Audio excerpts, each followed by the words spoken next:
Okay, I think should be good. Should be good. Let's see here. We're gonna wait for more people to join, and then I will get back to my discussion. I do apologize by that.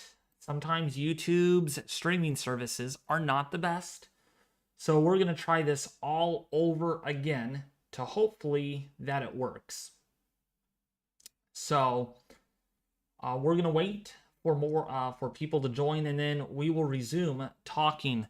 Sometimes the bit rate is off a little bit, and so far it is a lot better. So hopefully I fixed that, or the internet fixed itself, and then we will get talking.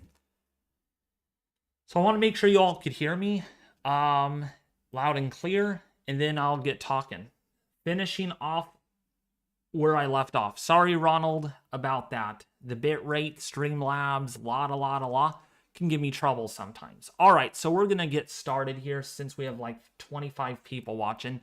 So, like I said, lots of rain down here in El Monte, in Los Angeles, Glendale, Santa Clarita, Long Beach, Huntington Beach, Anaheim, Irvine, getting quite a bit of moisture. First significant system of the winter season. Well, it's kind of not winter yet, but it will be winter tomorrow. Fresno, getting quite a bit of moisture out of the south because of this cutoff low that is around my friend Ronald that lives in Stockton. It's been raining there all day, and it's raining there still, and with more rain coming in out of the south. And so, yeah, this band is going to just kind of hang around at least until midnight tonight, maybe even until 2 or 3 in the morning.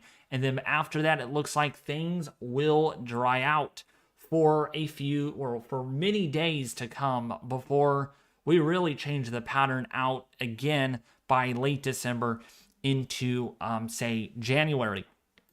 So again, that's a look at that. I wanted to show you all just how much rainfall has fallen over the last 3 days, okay? 3-day rainfall totals. This is pretty ironic, all right? Quite a bit.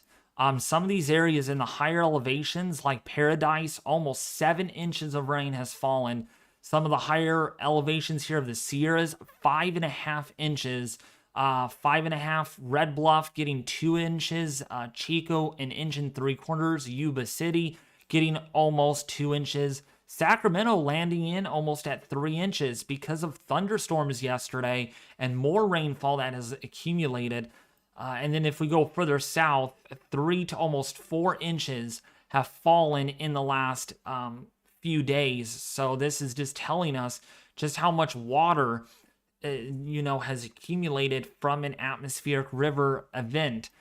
Stockton, about 1.5 inches. Now, this is kind of underestimated, but I'm assuming because accordance to the Sacramento or Stockton Airport reporting 1 3/4 in the last 2 or actually no, that's month total. Sorry. So yeah, roughly about 1 inch to maybe even 1.25 inches has already accumulated there. So some good soaking rain lately. And in Chowchilla, Doppler radar based there right around 2 inches. Further south you go, like Bakersfield, barely getting anything in the last 3 days. This is going to accumulate though. We're going to see a lot of accumulation here over the next couple of days in Santa Paula, Santa Clarita, as well as Calabasas, already getting 1 inch in the last couple of 3 days. More specifically, this is actually within the last 24 hours. So this is it's getting up there. I mean, 1 inch in the last 24 hours is quite a bit, all right? Get a couple more days of that, you'll land in the 2 to 4 inch mark. So quite a bit of water falling from the sky. And, this is because of orographic lifting, and you can really see that in action. Where you see the mountainous terrain on the southern slopes is where we are seeing the most rainfall. Then you go on the other side, there's no rainfall at all. Some of these areas getting even a 1/2 inch of rain. So long story short, the atmospheric river still impacting central and southern California, even up and across northern California, like the Sacramento area today. Now, otherwise, the country, even New York, I wanted to kind of mention them really quickly, getting quite a bit of rain from that storm system that moved through. So you had like 3 to 5 inches of water in Portland, Maine, from that nor'easter, I should say, because it had a lot of wind with it, and winds kind of came out of the northeast at times. Georgetown, 5 inches, but the last 3 days of rainfall accumulation here, pretty incredible, as much as California in itself. Coast to coast whiplash of rainfall. The Pacific Northwest not really getting luck at all. Less than an inch in a large area like Seattle, as well as Portland, Astoria, Aberdeen, and Salem, Oregon, not getting a whole lot of moisture. So now let's talk about the models, because actually let's look at the precipitation here really quickly. Let me get that, or let me actually fix that, my whole face cam here, so you all can actually see me with what I'm talking about. Not the best, actually, fortunately, but you can still see me. So, of course, we got lots of moisture that have accumulated here in the last 7 days. This is kind of a verification of what I showed you on Doppler radar in California. Some areas got, say, 6 to 8 inches of rainfall. Yeah, some of the favored mountain peaks there, some of the orographic favored areas getting the most rainfall. Of course, not everyone gets that much. Sacramento picked up right around, again, a little over 2 inches. That seems, again, verifiable. Orville getting a little over 2 inches. So that's good news for the watersheds to fill up those reservoirs as we get deeper into winter while we're in late fall. Into Southern California, again, just starting to get that orographic effect going. We got that atmospheric river going. We got a lot of lift, so a lot of dynamical forcing along the baroclinic zone that's going to squeeze out the moisture into that ribbon of moisture favored for SoCal, and that's going to really unleash a lot of rainfall. We're seeing it already. Flood reports are coming. In fact, we did get a flood report earlier. I don't know if I still have that up here. Hold on a second. Let's see. Maybe it was in Stockton, if I remember correctly. Was it in Stockton? There was a flood report from CHP. Maybe it was also down here. I have to bring it up. Actually, let me see if I can do that, but there was a storm report. I can tell you all right now. Let's see. The last 12 hours, yeah. So the last 12 hours, no storm report here yet, but there was one in Stockton earlier today. Lanes flooded on State Route 4 west at the Wilson Way off-ramp. I know that area very well. That tends to flood quite easily. Also, a lot of flooding has occurred in the South Bay. I mean, look at all these flood reports. Roadway flooding from the storms this morning. Creeks overflowing. Mudslides as well. Yeah, this is kind of the beginnings of what we might end up seeing by late December, early January. Some of the model outputs are pretty aggressive at a hyperextension to the EAJ into central and northern California. San Francisco getting a lot of flooding as well. Actually, that was a mudslide report. Yeah, mudslide in lane number 4, southbound 101. Cesar Chavez, know that area very well. That's a popular road to travel on. And then, of course, you got roadway flooding. So mudslides, debris flows, rock slides, and flooding. This early, this is December, folks, and this is not yet the wettest time of the year. This is still about a month away from when we really get the juicy storms and the biggest atmospheric rivers into California. And it's now, again, really taking aim in Santa Barbara right now, where we're getting some pockets of pretty intense rainfall rates, perhaps even some embedded thunderstorms within that too. Very tropical-like temperatures here in the upper 50s, mid 60s. it's hard to believe. It's raining in its mid 60s, showing you just how warm it is. Also, another area to see orographic lifting is this radar station. A lot of rain again falling here, and then once it gets into Palmdale, Lancaster, it kind of just falls apart because, again, the air sinks. It warms up adiabatically, so we get adiabatic warming and drying, and you don't get a lot of rainfall out of that. But still, on those southern-facing slopes, could get inches. Might even see, doesn't surprise me if we even see 10 inches of rain by the time this is all set and done. All right.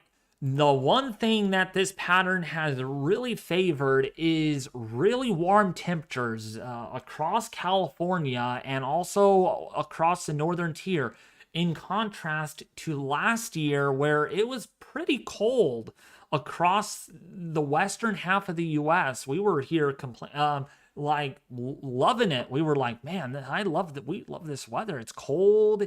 It's wintry, while the Midwest was really warm. It's similar to this year, like you're all seeing it. Northern Plains, the last 30-day temperature average here, departures from normal, fairly warm in the Dakotas, Minnesota, Montana, anywhere between 5 to 7 degrees above normal. It's actually been pretty normal as far as temperatures go in a monthly average standpoint. So a point of view here, we're not looking at like 1 or 2 day temperature averages, but on a monthly basis, it's been fairly mild and at times below average for the Southeast. And that really lines up with El Nino analogs. Again, people are saying this is kind of a central-based El Nino. This is east-based, and we're seeing evidence of that because of the temperature pattern that we're seeing. We're also seeing it near to slightly above average temperatures lately in California, primarily along the coast. Marine heat waves have been a thing, also along the higher Sierra, where we're not seeing as much colder air loft filtering in, and so your temperatures higher up actually have been warmer than they should be for this time of the year. Now, I don't got precipitation anomalies here, but if we do go back to the 30-day base period, definitely not a good start. And I know some of you, such as you, Ronald, have been, noticing that it hasn't been raining very much until recently, right, with this cutoff low business. But still in the percentage average, still in the 40th to 25th percentile of below average, which is, it's alarmingly below average, but it's not historically. It's getting our attention that we need to get more rain. We got to get it. We got to get on the ball. We got to get the ball rolling for El Nino storms here. This is alarming. This is not historic, but it is in the lower 25th percentile of some of the driest Decembers on record. Not the driest, but it is on the top 10 of being one of the driest and one of the warmest. Also over here in Nevada and California, SoCal, really dry. I mean, some of you down here, you're getting the flooding, which is terrible news. But the good news is you're going to make up for this deluge of not very much rainfall at all. Down here, down as low as 5% of normal, which is very, very scary. You don't see that very often. And rain amounts here nearly 2 inches below average. In fact, you have some of you all the way going back to mid-November have not seen any rain at all. And if we go back to the 60th day base period, some of you, like Palm Springs, have only seen like 1/3 of an inch of rainfall in the last 60 days. That's not very much by any means. And this is going to be good news for a lot of reasons that I explained. That atmospheric river going to help fill up these reservoirs, get the grounds more moist, so at least there is some relief. We're not putting a lot of pressure on the drought stress plants and everything like that. So there is some relief out there with this system, and there is more relief on the way. It's not going to happen tomorrow, Ronald. It's not going to happen on Monday or Tuesday. It might now be maybe on Thursday or Friday next week. The models have been kind of peeling back on the timing of our next barrage of storms, which is not good when models, what we call paddle backing, or pedal backing, when you kind of pedal backwards, is what we don't want to see.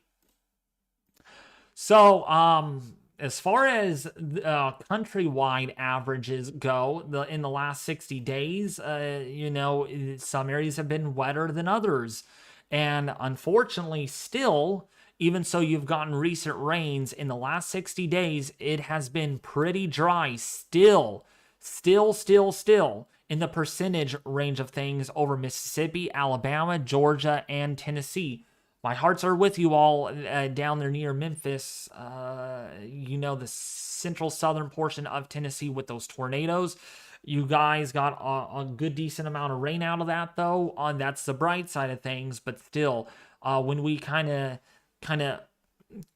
dig through dirt, and we still see long-term averages here that are below. And so it's been relatively drier than average in the last 3 months, or the last couple of months or so. It's been near average over Florida, over the eastern the eastern seaboard. So really nothing wrong about that. It's been somewhat wetter so far in western Texas and Oklahoma in the last 60 days. When we look at our precipitation anomaly, you can really see where we're at here. Not good news, not what you want to still see. Actually, some areas here are actually drier than much of California. So still in a very dire situation in Mississippi, Alabama, in northern Georgia, in Louisiana. Even so, you've gotten that rainfall.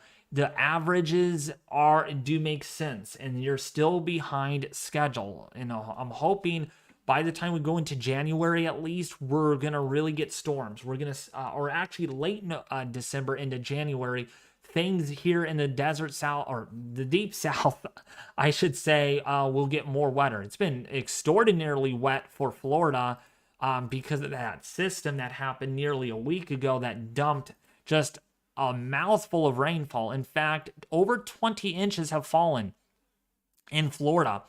Now, if that's not a lot at all, I just want to kind of reference something here. That's a lot, okay? That's historically far above average. That's 15 plus inches.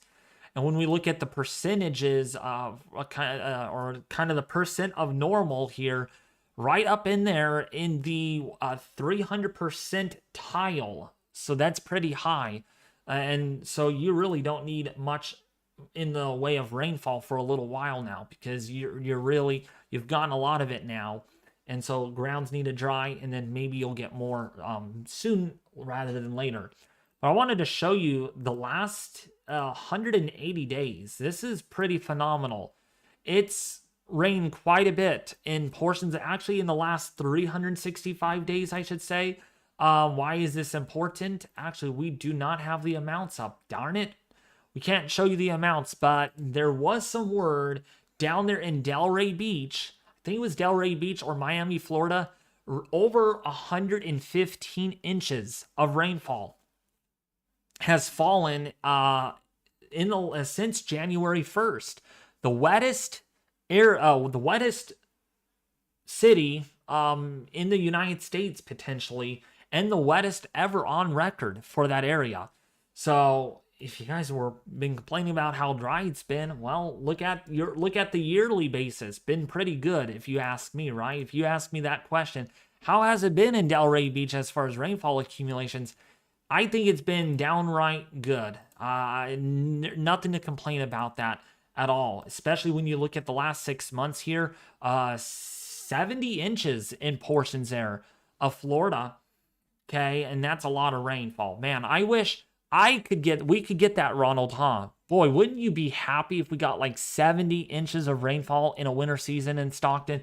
By that point, though, a lot of us would probably be underwater because a lot of reservoirs would be overflowing. Let's hope that doesn't happen, because if it did, it would be really bad. So now, I want to make sure this actually catches up. We need to talk now about what is going to be happening.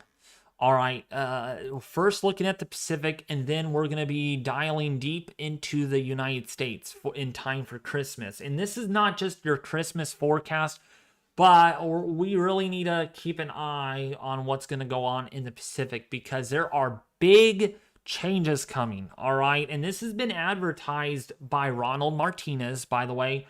Hey, Ronald, I'm sure you're listening in still, dude. This guy knows his stuff. He's going to school for meteorology at Delta College in Stockton. So big round of applause to Ronald for that. And he's been telling me that we're going to have a very wet winter, potentially one of the wetter winters, probably not on record. That's going too far above and beyond, but certainly as wet, or if not slightly wetter than last year, that is still a possibility. We could fit a lot of this in 3 months. So, what are we seeing? Where is this pattern change going to be coming from? Well, first of all, what we have is a cutoff low hugging the coast of California. We've talked about this. I mean, it's the responsibility of what we're seeing out there right now. And I think I just heard thunder. I think there is thunder outside. I think that came from my east. And it's raining pretty stinking good right now. Or somewhere rather, maybe a high base storm. It is raining a little bit out there. And yeah, that's some good news. We need the rain. We really do need it quite a bit. And I cannot ask for any more than that. So yeah, maybe a little clap or two out there. I just heard we had to have some thunderstorms, and I wanted to show you guys some footage that I took yesterday of some lightning that I witnessed to my northwest after we talked about with what is going to happen. So this cutoff low, then we got transient ridging that's going to be moving through the area. That's going to bring us a period of dry weather. Maybe some foggy mornings ahead for California, for maybe the Pacific Northwest, since this ridge is going to be amplifying. But look what we got. This is a very strong EAJ that is extending well into the Central Pacific.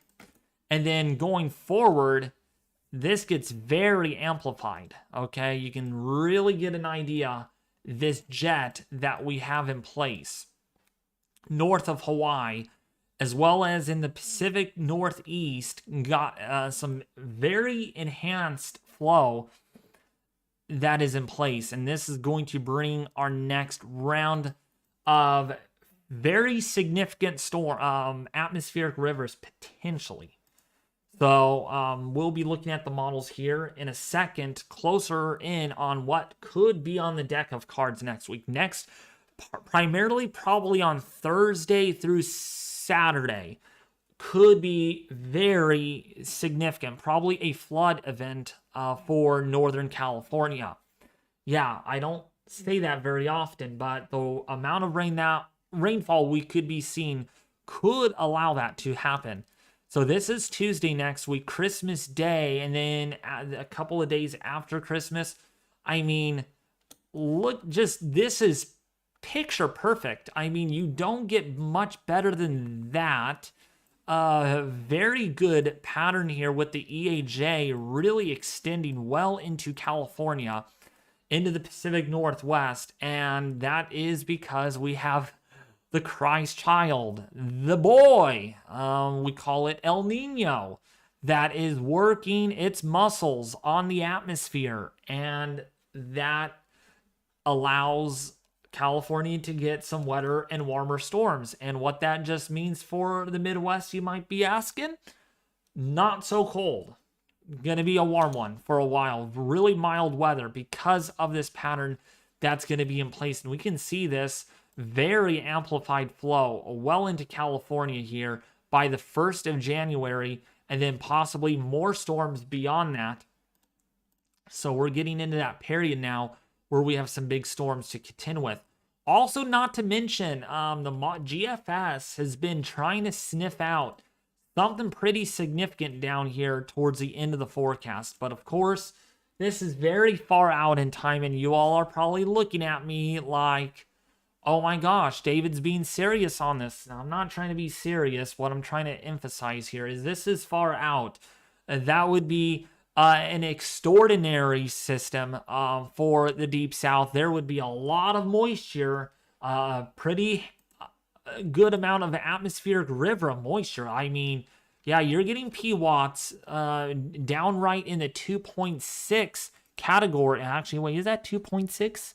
That is 2.6, 2.25.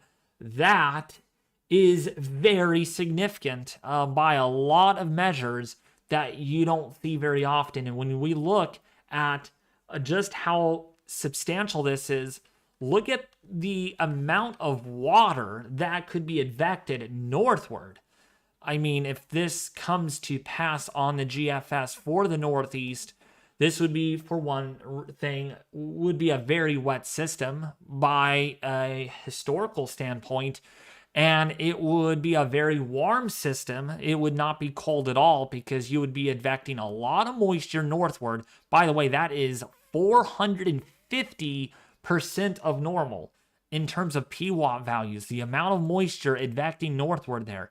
That, folks, is a system that you do not want to see very often, okay, for the Northeast. Thank you, Tony Crump, for the $20 donation. I do love you so much. I do appreciate the support, folks. I'm looking into doing more of these. And I don't know why I have two radar applications on my screen running at the same time. But yeah, I'm looking into doing more of these podcasts. Okay, I want to make that clear. Podcast live stream discussions. So towards the end of the period, though, if this actually comes true, this would be an extraordinary event by all measures. We don't know if it, most likely it's not going to happen, but if it does, that's what I'm saying. If it does, this is, I mean, very significant. This is a lot of PWatts going that far north.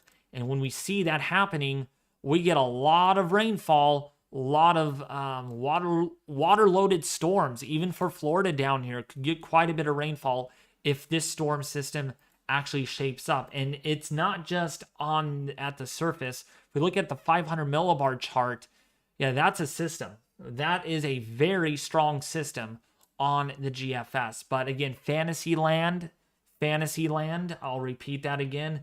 This is in Fantasyland.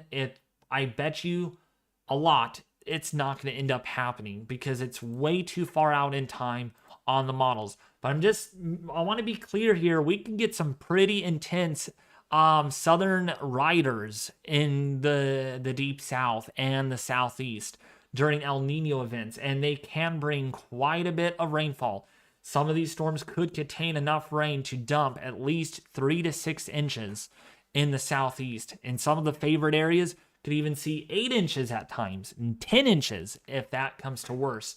So yeah, the pattern is getting there, and it could be a very concerning one down the road, especially in early January when the pattern really gets into that winter base state. Now, I don't know if you're still watching, Ronald. I don't know if you're here still, because what I'm about to show you is pretty concerning. Now, it is far out in time. Of course, we're looking at the very end of December, so don't take my word on this. But if this actually comes true right in here, this would be a very powerful atmospheric river hitting California. And you can see it right there, dark green colors, high elevation snow, the perfect recipe for an atmospheric river. And look at the zonal flow. I mean, this is really straight. This is not very rippled at all. And that's where you have your atmospheric subtropical front really well anchored. It's a very powerful system. And the thing about the GFS here is it is sniffing. It is sniffing out some pretty extraordinary systems in the next couple of weeks here potentially, and it's about how amplified can this furtherly get to bring us some active weather across the west. But what it will mean is, of course, the continuation of above average temperatures for much of the U.S. I don't see much of a change yet being indicated in any of the models that would warrant more Arctic outbreaks. It's going to be a very warm one for a while for the Great Lakes, for the upper Midwest, and for the northern plains. Yes, it's of course cooler than it was in early autumn, right? Or in late summer. Of course, we're not seeing temperatures in the 70s, 80s, or 90s, but we're also not seeing temperatures in around 0 degrees, -5, -10, or -15, if that makes sense. And that is where we have temperatures right now, and they will stay this way between 20 to 30 degrees above zero. Maybe in some areas even approaching 40 degrees above zero, which is very extraordinary. And when we look at the temperature anomalies here, you could really see just how warm it's going to be. This is typical with El Nino, because what you get with El Nino is you get a really amplified storm track. So if we actually kind of do this, this is perfect for an El Nino. You get the extended EAJ that kind of does this, and you get split flow that does something like this. And so you end up with ridging more than likely over central Canada. All right. Okay, so any questions that you guys might have? Anything that I missed? Oh, I wanted to show you all some of the footage that I got for yesterday's thunderstorm that I captured. And it was a unique capture. But before we do that, you can see how much more rainfall California could be getting. And some of the models have been pretty wild on this over the last 12 or so hours. Boy, chat is very quiet. Usually I don't see that. So again, I don't know if you guys are here probably, but there's probably not a lot to talk about. David, there was an EF1 tornado in Orville yesterday. Oh wow, Ronald. Yeah, you know what? What I'm about to show you might prove your point, actually. But yeah, a tornado in Orville yesterday in a tropical air mass. You don't see that very often. Usually it's more cold core, more kind of colder air aloft. You get, these shallower storms, right? But yesterday was, yeah, there was a confluent zone right over Sacramento and Elk Grove that did kind of spawn a couple of tornadoes. Well, one in Orville, you said. And that is no surprise, because there was a lot of lightning and there was some pretty intense thunderstorm development in that area. It does look similar to last year for California. And actually, we do look at the weekly extended forecast. And this here is very amplified towards the end of the forecast. So something to also keep in mind is that the European is still going for a foot of rainfall between January 1st and January 31st. A foot of rainfall in many locations. The Central Valley could easily get 8 to 10 inches of rain if we just base it off the European Extension Ensemble forecast, which tells us it's going to remain very wet. Well, that's the long term, but will it actually appear in deterministics along the way? I'll see on that. But a very amplified pattern, all because of El Nino. And this is one of those El Ninos. If this kind of plays out true, this would be a more 1997-98 kind of territory event for California standards. And we can see here, definitely above average as far as rainfall. Now, some of you are probably looking at these maps and be like, oh, there's below average rainfall. It has to be below average rainfall over the Sierra foothills and the mountains. That's because of snow, and that is also because of the the errors that occur with these very long range forecasts in early February. This is sub-seasonal, by the way. And don't worry about these negative anomalies, because draw the line, and this whole area right in here potentially is going to have well above average anomalies. In fact, some portions here of Northern California could have even 5 to 7 inches above normal.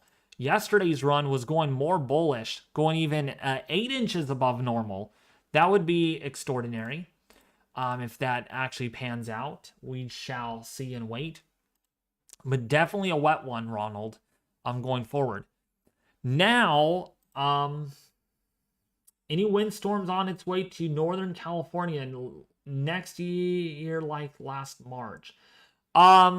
So, good question about that. There is, to nail down exact storms, how strong are they going to be?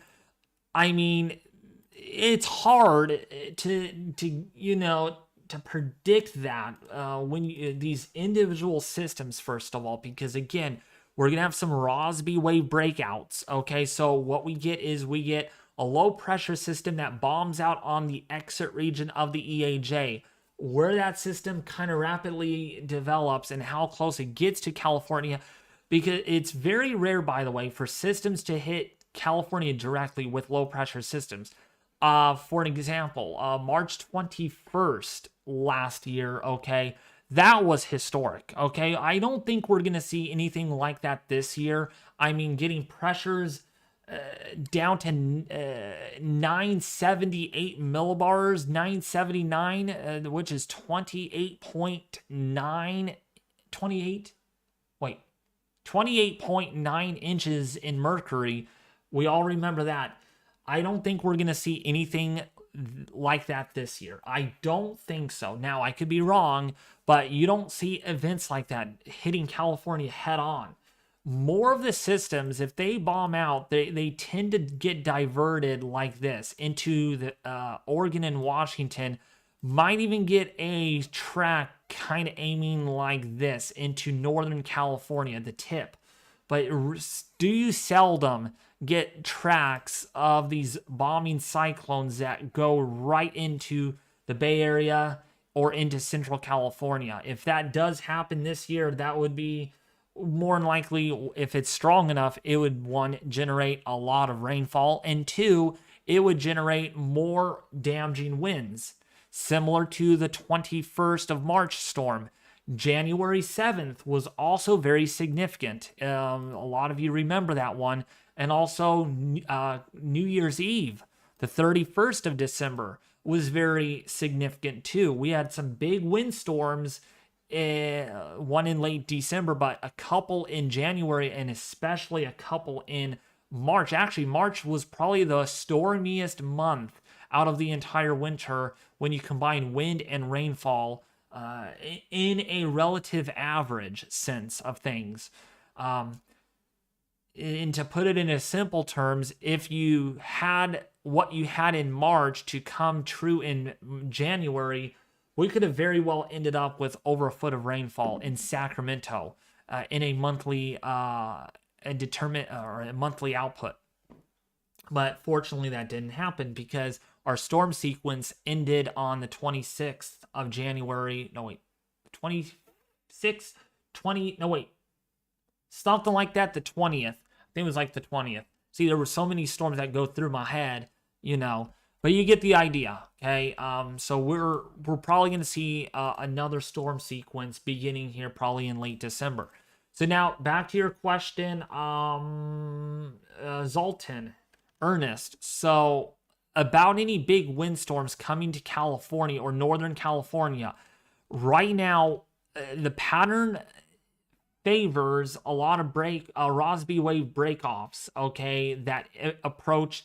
Again, these lows do not make landfall over Oregon or Washington, but it's the tail end of these fronts. If there's enough forward propagation, you can get some good wind events in the 20 to 30 mile an hour range.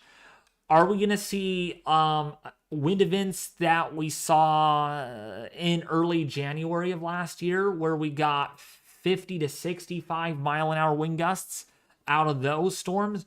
I don't think so. There's not enough confidence for that, but there will be some sort of wind. I just don't think it's going to rival of what we had in early January of last year, at least for late December. Now, that might change in January, given the El Nino and the amplified storm track that we have. So a lot can change here. Now, okay, I want to be clear here. This is far out, by the way. 270 hours out is still relatively far. However, it is making attention on the Climate Prediction Center with a moderate risk of strong winds over to the Sacramento Valley. Now, does that mean is it going to happen? There are probably a lot of questions. Oh my gosh, we have 40 mile an hour winds across the Sacramento Valley. Oh my goodness. This would be a very big system. Fortunately, it's too far out in time. This is 270 hours out. And right now, there is little confidence that this is going to happen for the time being. We need to see consistency in future model runs. The deterministic from the GFS and the Euro and the Canadian have to all both agree on a solution before we can make a more solidified forecast. At this time, if this does pan out and basing it off of a what-if situation, this would be significant. There would be wind gusts across the valley anywhere between 55 to even 65 miles an hour if this came to pass. Okay, if this actually verifies. Now, it is in that timeline that the Climate Prediction Center does have a moderate risk for wind and rainfall and snowfall for this area. So I'm not saying it's not going to happen or it's going to happen, but I'm also saying it's not a fantasy storm at all because of the pattern that allows it. If we actually look at the northeast sector again, this is a very strong system. This is not weak at all. That is a powerful monster developing in the northeastern Pacific. And if that's strong enough, this gets down to 950 millibars. That is very deep in a meteorological standpoint. Look at the isobars, very tight pressure gradient at the surface. So if this does approach California, it's going to be a very big storm. It will cause a lot of flooding, mudslides, that sort of thing. But because it's too far out in time, there is not a lot of confidence yet, okay? I know you all are probably like, okay, I mean, Ronald's probably looking at this saying, oh, David, that's going to hit us. Don't worry. It's going to hit us, David. Stop blaming for the ridge, right? Well, again, models can change. All right. You know, there is some ridging. The PNA is in the positive side. And so we don't know if these storms, how close they get, how amplified the pattern could allow this to get to deliver us some big storms. But right now, if this does come true, that is a big...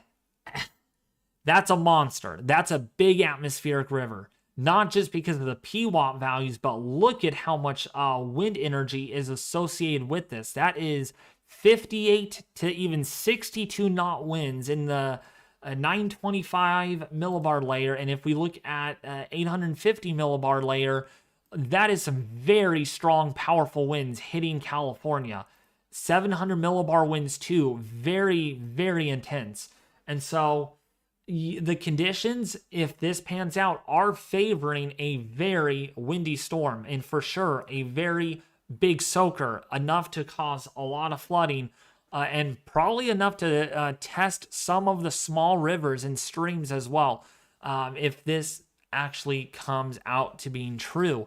But of course, it's too far out, and you can be like, oh, it's gonna happen, David. Okay, let's see if it happens when it stays on the model run. When we end up, if this is like 5 days out, then I would be like, okay, yeah. Ronald, can you do me a favor, Ronald? I want you to, I want us to go chasing, okay? But it's too far out. We can't do it. My son is in Oregon. Is he going to be okay? At this point in time, a lot of these storms will likely take a track into Northern California and southernmost Oregon. Greater good. What part of Oregon does your son live in? Does he live in Portland, Salem, Medford, Oregon? What part of Oregon does he live in? Then I can give you kind of a potential estimated forecast. Because I can't just, there could be a good storm sequence towards the end of the December, potentially, if the pattern allows it.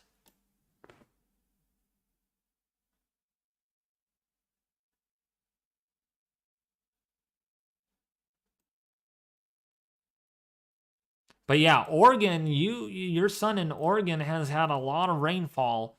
And if this comes true, there could be a lot of rainfall there. But quite surprisingly, if we actually take a look at actually it is above average. Sometimes the anomalies, but in the long term, it would still be somewhat below average in the 16-day period. So, yeah.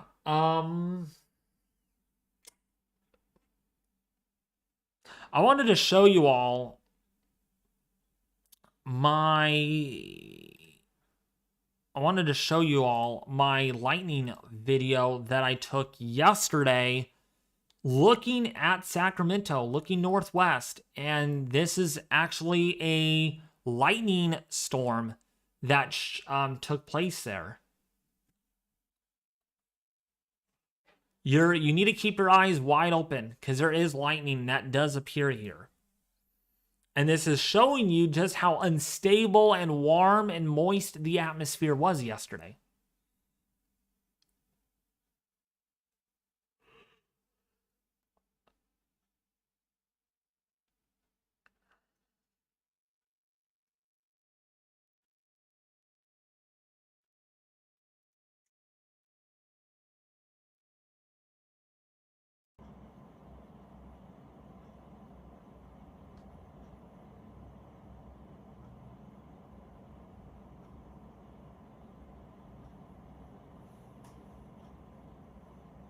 There's going to be some good flashes.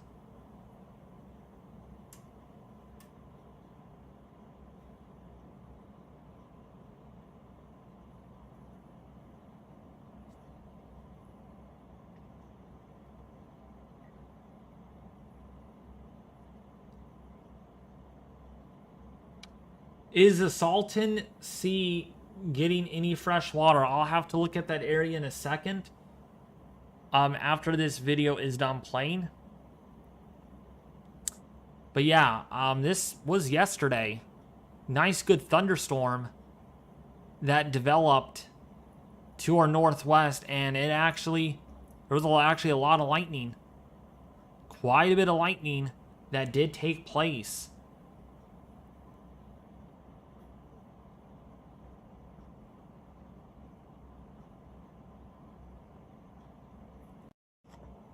Here's another one. One more.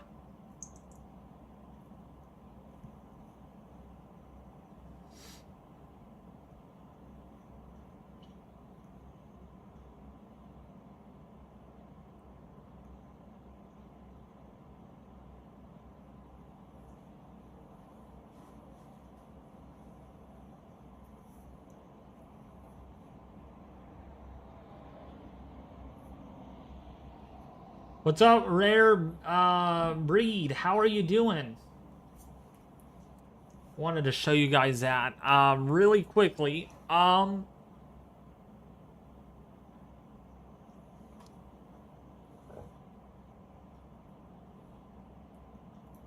Diana. How are you? Why advertising during your lives? What do you exactly mean by that? Like,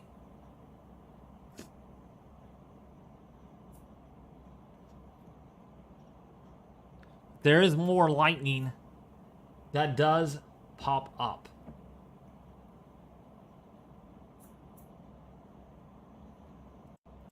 But yeah, that was a pretty rare event, to say the least, of us getting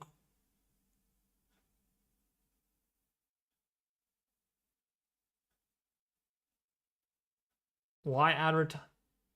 Yeah, YouTube will advertise sometimes. That's just YouTube. YouTube. All right. Do you guys have any questions that you guys did not ask me yet about could this pattern actually verify? What are the chances of that occurring? You know, actually, I did not look at the ensemble yet from the GEFS. I want to actually look at this and watch my reaction. Watch, Ronald. I'm going to react negatively to this. Actually, no, I'm not for the first time. The thing, though, Ronald, I do not like where that ridge is in Canada. I do not like where that is. Unless it could front build or back build over the Arctic, then that could allow this trough to slide underneath. Then that would give us another good shot or keep us really in an active weather pattern. But wow, I am not liking what I'm seeing. It's good. I don't know.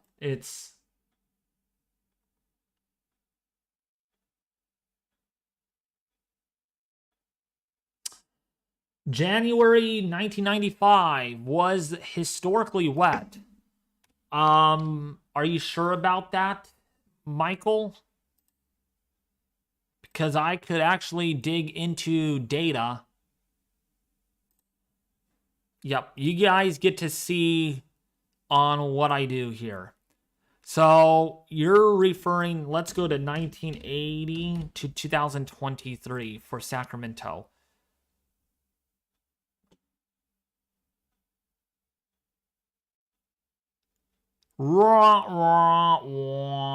Nope. 2017 had 9.92 inches of rainfall. Not 1995. What's up, Bobby? How are you doing? What's up, Diane? Welcome back. Faucets dry in cities around me. Some cities having to truck in water from out of state. 4 years of that. My town almost out of water. Time to go. It's horrible.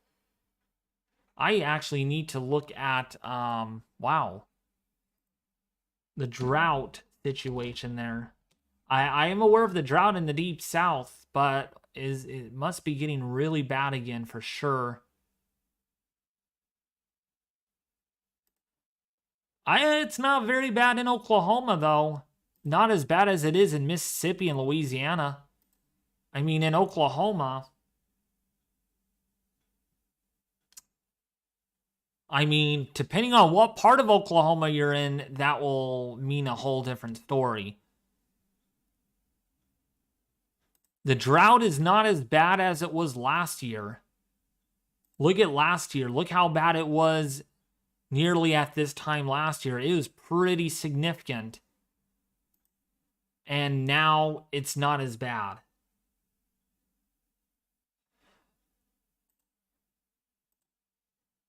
Of course, here's California. Did they actually update their drought monitor? No, they did not yet.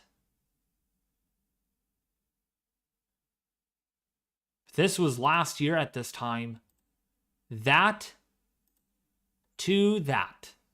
Not a pretty good comparison. All in a La Nina, too. David, can you check South Carolina really quick? Sure. So let's go to South Carolina or the Southeast. So if we just focus, yeah, if that storm happens for South Carolina, it could be really bad. That could be pretty significant, very dynamic system in a sense. Depending on what part of South Carolina you're in, it could be a lot of rain that falls. Craig. But this, of course, is very far out in time. So I'm not going to put a lot of trust in it yet.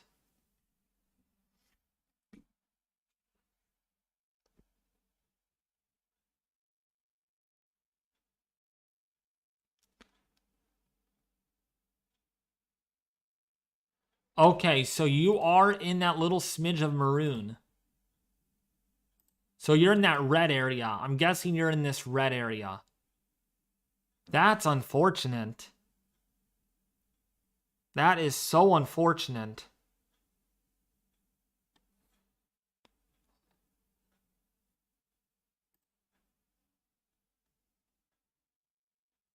Drought has actually gotten worse. It's gotten worse in a couple of areas, especially over here. It's gotten a little bit more bigger. How much snow will this storm bring to Colorado? Okay, so you're probably referring to the storm system. You're probably referring to the Southern California one. So that storm system on the GFS model,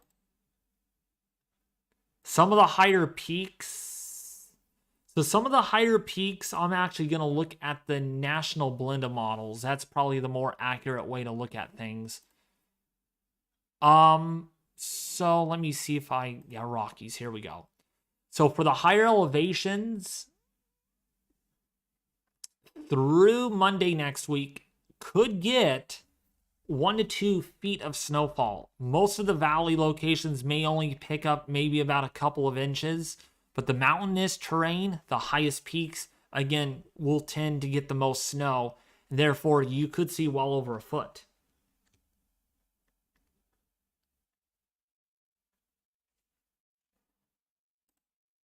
Oh, up there. Okay, so you're in northern central. You're in Osage County. Rare breed.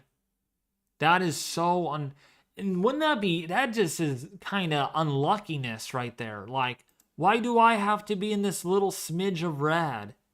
You know, why? Why can't other, it's just like the unlucky spot.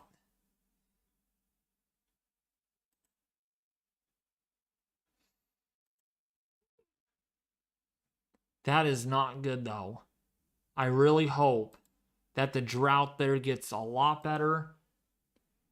With El Nino, the chances of that occurring are in the middle. Oh, you were referring to the drought map. Okay, so the drought map for the southeast for South Carolina,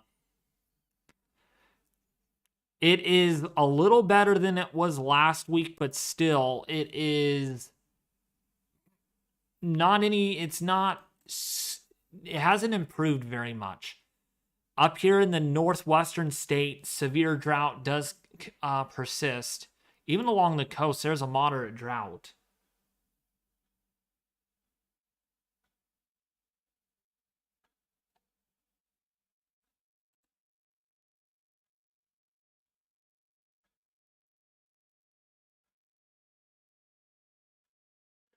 Any snow chances for the first week of January in Boone, North Carolina? Go to North Carolina here.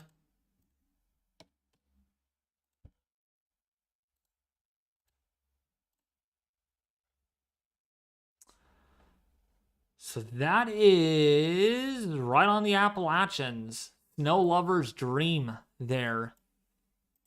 Let's take a look. I don't really like looking very far. I will usually use ensembles more than just anything. And right now, through the 4th of January, you might only get an inch, maybe 1 to 2 inches of snowfall.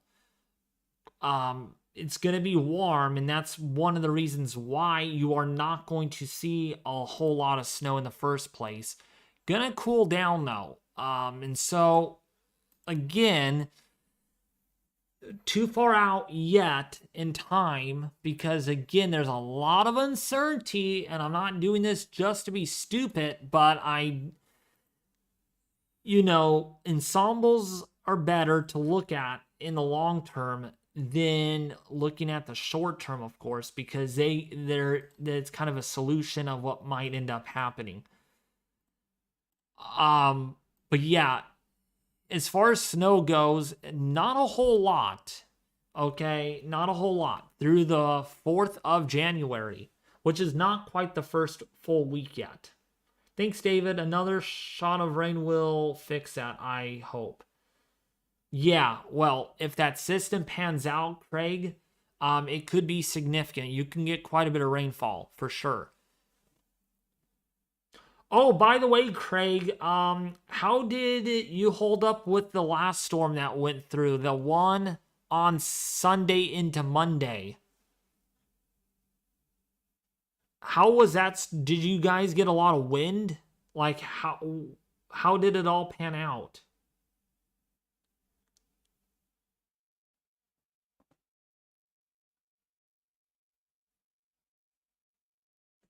It's too early to verify that. Yes, Craig. This is the European ensemble forecast. You know which one? You know what? You know who's going to get a lot of snow, though? You want to know who? Look at the North Pacific. There's a lot of snow. Someone's going to get snow.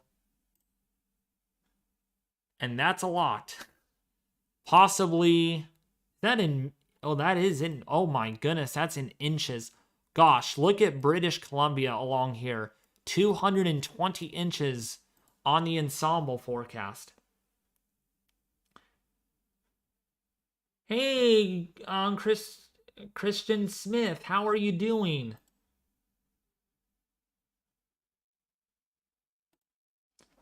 If you guys are new, subscribe to the channel. I'm going to be doing more of these podcasts. Yes, I'm going to still be doing the videos. But if anything significant happens, I do more of these live stream podcasts kind of thing. This is kind of a new thing that I'm actually doing.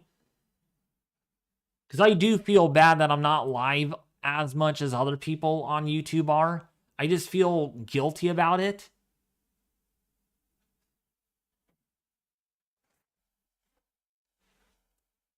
January will have some big snowstorms coming. Well, don't say that, okay? Don't say that, Bobby, because after all, we are in an El Nino. You guys can't forget that. We're in an El Nino and not a dang La Nina. And so, temperature anomalies are going to remain above average through the first week of January, potentially, over the northern tier. Snow chances are a possibility for the southeast. It just depends on how much cold air these storms could ingest. Because again, if you get a system that does this and kind of goes up the eastern seaboard, you're not going to drag a lot of cold air out of the north. Okay, it's going to be a warm system because, well, the waters down here are warmer than they should be. And so you're not going to drag a lot of cold air down from the north. So you're going to have a hard time getting snow, and it's going to favor the highest elevations of the Appalachians. What you want to see is you want to see storms that kind of come down out of Canada and then make their curve up to the north. That's when you can get some big snows. Okay? But the pattern is not going to allow that. That's the whole idea, right? The pattern that we're in, you're getting zonal flow here. Where's your northwest flow? I mean, it's not there. And you could even see it on the ensembles here. Low latitude troughing in the deep south, the desert southwest in California, including for the northeast U.S., with ridging to the north of that. So there's no cold Arctic air coming. I don't see anything yet. I don't, maybe climate models, subseasonal guidance indicates it, but I am not seeing it. And if that's not enough, let's take a look here at our weeklies. I mean, potentially increased ridging for the northeast. You can see it here, the anomalous above average heights really give us an idea. And you can see this.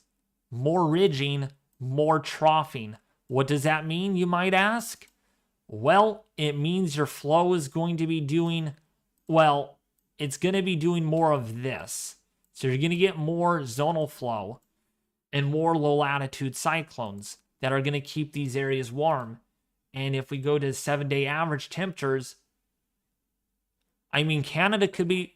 I found this on the web for can you get more zonal flow and more low latitude cyclones that are going to keep these areas warm. And if we go to 7-day average temperatures, check it out. Okay, thank you, Siri. I don't appreciate that. Thank you for your interruption. But if we look at our weeklies, you can see here all the way through early February. I mean, it's cool back west. It's cool across the southeastern U.S., but you're not seeing historic outbreaks of Arctic air masses yet. I'm not seeing the Euro. I mean, 51 members that run it. I'm going to put a little more weight on the Euro. Even the GEFS is indicating it as well. If we go to that, kind of a similar output here through mid-January, warmer for Canada, cooler for here, near average for the West. So I know people might tell you otherwise that, oh, there's going to be a pattern change. Well, I've not seen one. I'm not seeing it in the models.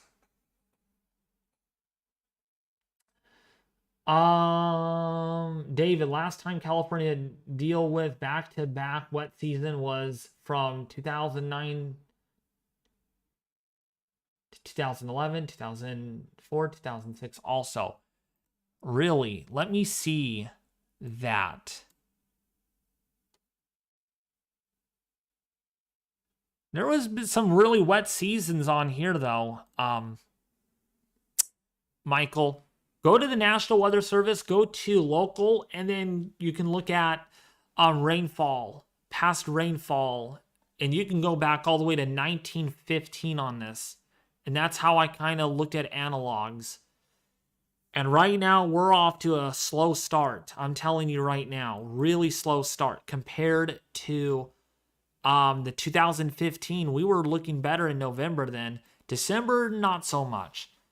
Hoping, I think Sacramento did get up to 2 inches so far. So we're actually outperforming December this go around with this El Nino than we did in 2015.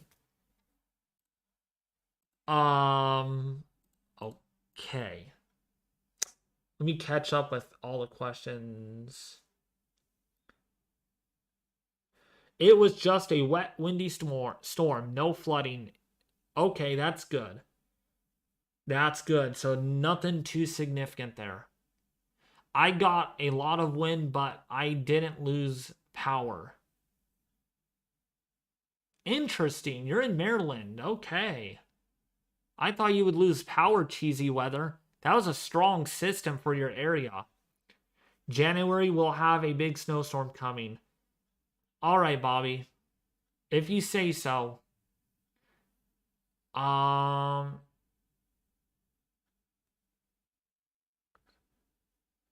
do agree with you, Craig. There's no guarantee, okay? There is just no guarantee. I'll tell you right now, this is, other than over here, this is real, well, kind of not. Actually, let's look at our precipitation. That's more...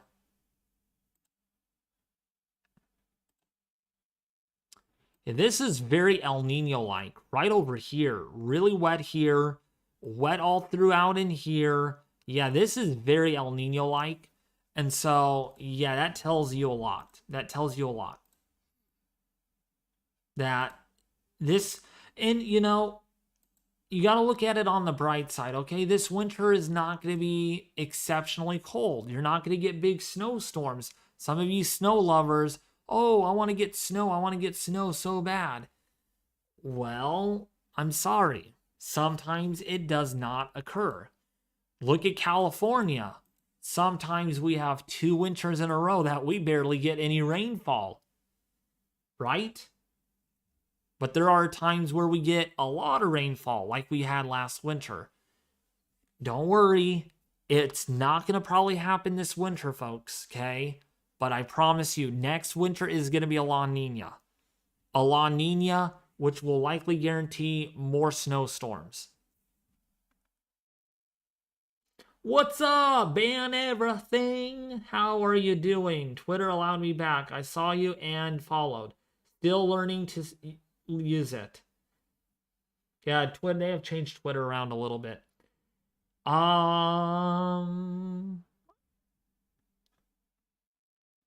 My area had millions of dollars of wildfire damage and 80 mile per hour winds last spring with injuries with this drought. Oh yeah. There were some big storms in the high plains at the westerly winds, very dry, picked up dust. It was bad. It was California in Oklahoma and Kansas. And you know, Rare Breed, I do pray. I hope you guys get rain. I really do. And right now, on the weekly output, you're above average. You're going to be dry for a little bit.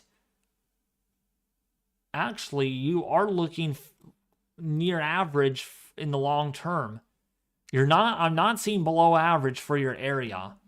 And if we want to look at the Climate Prediction Center really quickly,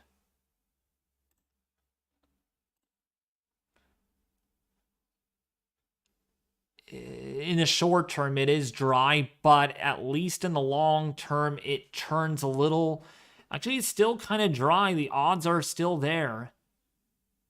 But in the 3 to 4 week output, it looks to be wetter for your area. And then in the 1 month outlook as well. So it's not looking too concerning compared to say Indiana, where it's gonna be really dry there. Now I did want to show you all on, the hazards really quickly. That's a moderate risk for heavy rainfall for California. And a slight risk through the 1st. So that's through the next 13 days. Well, beginning on the 30th, 28th through the 1st. It's like 4 days of potential heavy rainfall. If we look at the snow, if you guys want a white Christmas, you might have to go to the Sierra. Well, not really now because snow levels are really high. But a moderate risk for heavy snow for that area. And then, of course, if we look at the wind, a slight risk for strong winds. So definitely a stormy out west pattern shaping up. And I'm all here for it. I'm excited. It's time.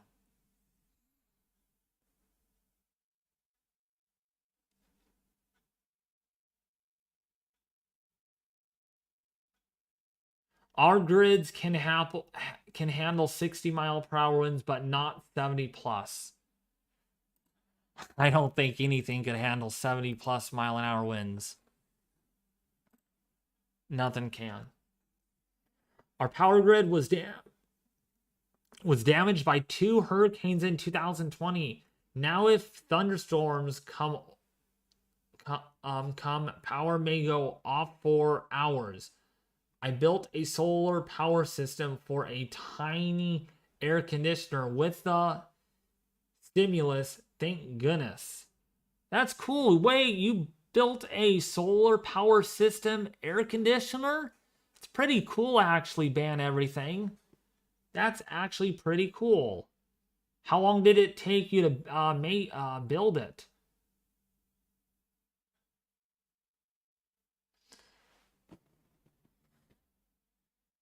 Alrighty. Oh my goodness, it's time for dinner for me. Do you guys have anything that I missed? I think I covered everything. I don't think I missed anything at all in this discussion.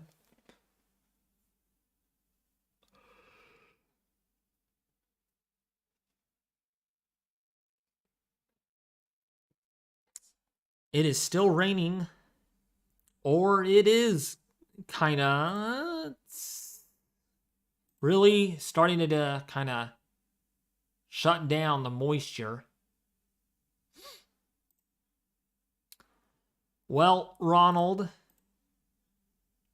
if you're still here, Ronald, I sure hope we get a good test to the storms next week.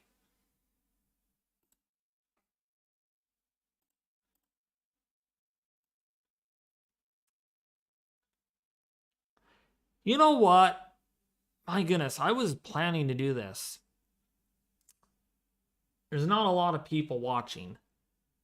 I was going to stay live for the 0Z GFS to render.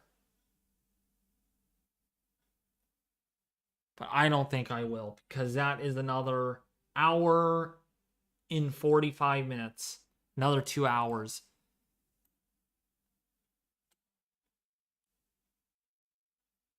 I destroyed. Can you see Arizona? Hey, Jennifer. Can you check Southern Arizona? Yes, sorry about that. So for the Southwest, I'll put, oops, not that Southwest. So the Southwestern US is going to get more ridging, especially over Phoenix. That's just kind of how it's been lately with a lot of ridging. So if we do bring this forward, this trough is going to roll through. So you are going to get quite a bit of rainfall. But once that moves out, you can kind of give a kiss goodbye to any more rainfall for a while. You get troughs that try to move through and break down that ridge a little bit. You might get a little disturbance here that might bring a shower or two. But I'm telling you, going to be a long haul. Probably going to be a dry one for quite some time, potentially, for Arizona. But yeah, at least you're going to get at least 2 inches down there in Tucson, Arizona. So at least that's a good thing about this system, because then probably not going to see much more after that. Temperature-wise, too, temperatures will remain above average. Jennifer Bell. So if you were hoping for some cooler temperatures, probably not going to happen so much. And why am I recording? Am I recording for 25 minutes? Crazy.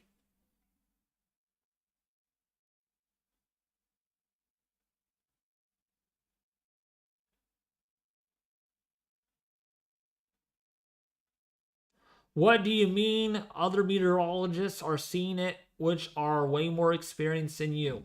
What do you mean by that? Which pattern are you referring to? Vet Brown. Which pattern are you referring to? Because you're talking about the eastern half of the U.S.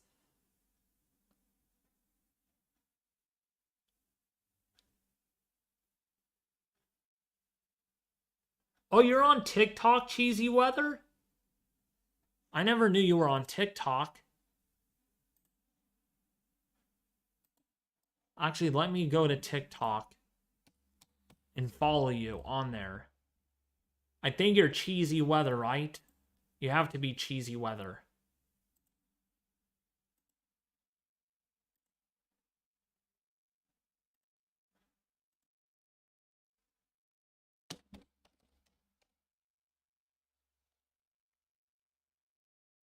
Yep, you're Cheesy Weather on there? Okay, I'll follow you.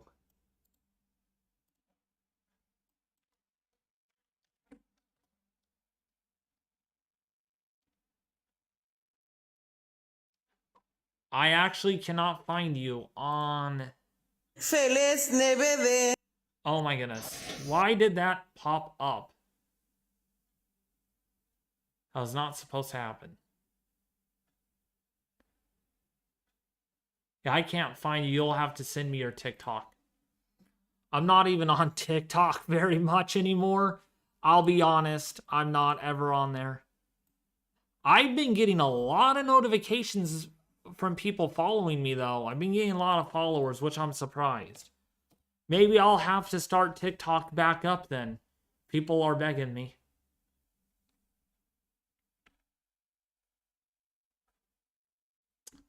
Man, I did get a lot of followers. Last time I checked, I only had 198. So I'll have to actually start up TikTok again.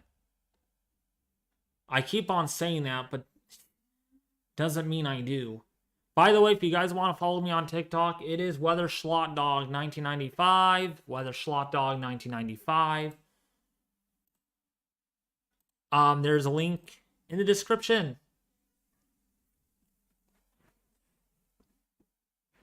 Not a fan of TikTok anyways. Yeah, not many people are. Who is that? Oh yeah, while 40 of you are watching, do you guys check out my website yet? If you did, please let me know in chat. Because if you haven't, I would really highly recommend doing so. I need to get on the bell and whistle, and I actually need to blow a bell and whistle on my website because I have not been posting much on there recently.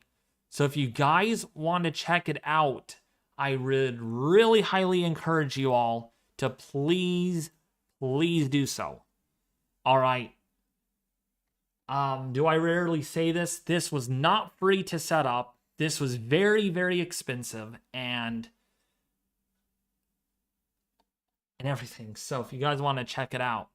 Also, you could find a lot of links in here too. Yes, you could find a lot of links. Links that you're not aware of, you could find here on the website. I mean, you guys never knew about alert wildfire cameras. You never knew about my weather station very much. Maybe your sea surface temperatures, right? You could find that all here on the website. And actually, I need to update this because I last edited this just a couple of days ago. So, yeah, if you guys want to check it out, it is great. It is very good. You'll get the most detailed blog posts, by the way. I used to do it on Facebook, but I don't know. It's just, I have more publicity on here if I do it on here, which is great. And so, I make some very detailed discussions. I promise you. I mean, look at this. My very own 7-day forecast that I make as well. And again, this is mainly for localized areas. Will I expand? There's a potential when I get more people to help me with this. Maybe I'll create a couple of blog areas on the website eventually, where maybe someone talks about the Southwest and I talk about, California, in other words. But yeah, this is, I started this at the end of November. So if you guys want to check it out, there's a link in the description below this video. You can read my about page of who I am, what is our mission, and the welcome page as well. So yeah, I'm going to check it out later. Sweet. I've never been to TikTok. Deleted fake face last year. Felt like it. Okay. What's going on, Brian Track Hurricanes? Hey, David. What is it looking like for New Year's Eve? For Texas? Well, if we go to New Year's Eve right now, looks pretty dry for your area. Yeah, there's a little bit of a kink in the flow, but probably not enough energy to get any showers out of it. But yeah, pretty dry at the moment. But again, this is far out. I can say this millions of times. It is still nearly 280 hours out. So there's going to be a lot of variable in the models for the time being until we get closer. because there have been some models that have indicated New Year's Eve in Texas could be quite wet, whereas other runs indicated that it's going to be fairly dry. Will there be warm? Will it be warm? It is going to likely be warm, yes. Probably in the low to mid 50s.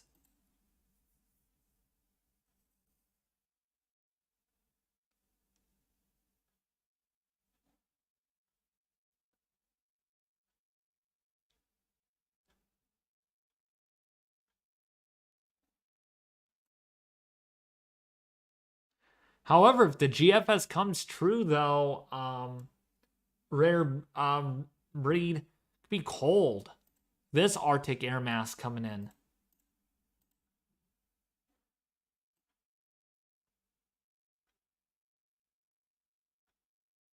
That could be really significant, actually. That's a tight pressure gradient.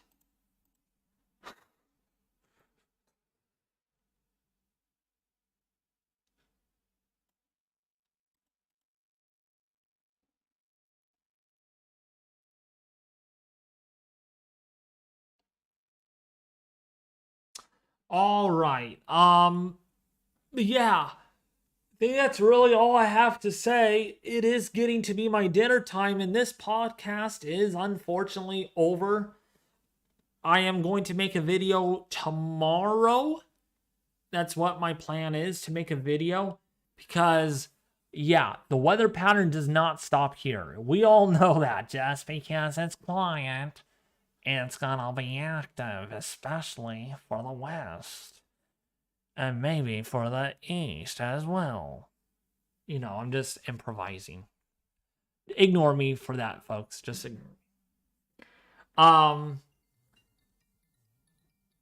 But yeah, just letting you guys know that I will have a video out tomorrow because the weather pattern will be busy. It's gonna get busier, especially for the west, and maybe for the deep south. Now we gotta watch. We gotta watch what goes on down here from Southern California. That could be a pretty good storm system setting up over Texas, over Oklahoma, and then eventually moving into the Midwest. Yeah, calm before the storm, Brian. Make sure you have your raincoat ready to go for the weekend. But anyways, you guys have a nice night. Be sure to check out my website. I don't want to say it too many times, but please check out my website. Follow me. You could follow me, folks, by leaving a comment and to get updates, okay? This is where I publish my blog posts on what's going on in California. If you have family that lives in California, if you have anyone that lives in, I have, or maybe you have relatives that live in Northern California or Southern California. This is what this is for, basically. This is local, and yeah, I'm excited to share this with you all. All right, but good night, folks. Have a great night, and I'll be back with you more tomorrow.